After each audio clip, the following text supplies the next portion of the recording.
أعوذ بالله من الشيطان الرجيم.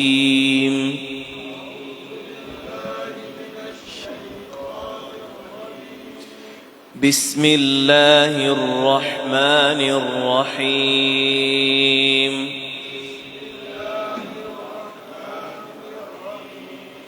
ولقد أهلكنا القرون من قبلكم لما ظلموا وجاءتهم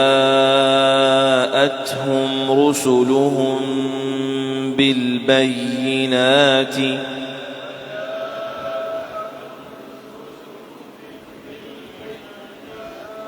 وما كانوا ليؤمنوا كذلك نجزي القوم المجرمين.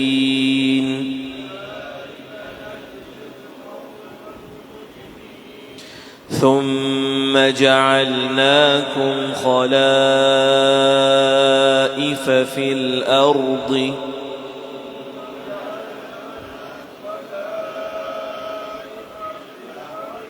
من بعدهم لننظر كيف تعملون.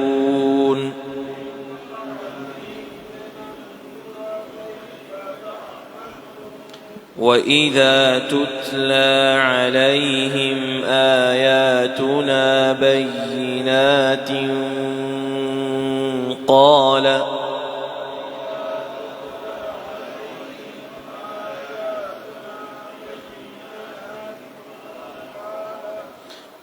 الذين لا يرجون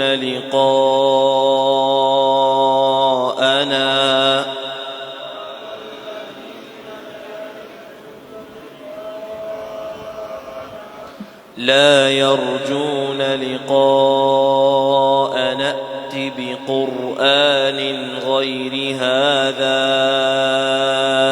أو بدله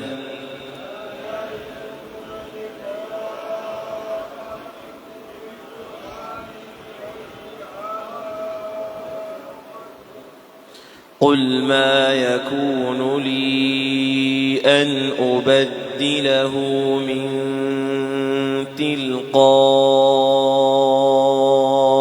نفسي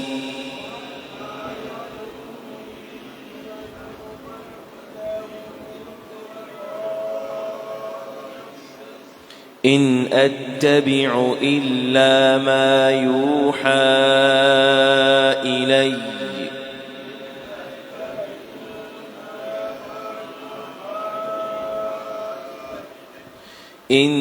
إني أخاف إن عصيت ربي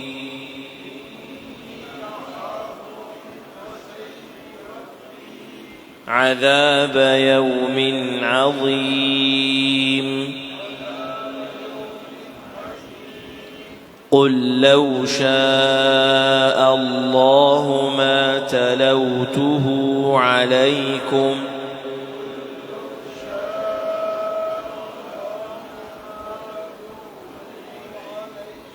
ولا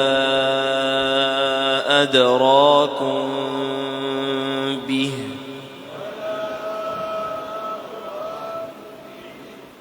فقد لبثت فيكم عمرا من قبله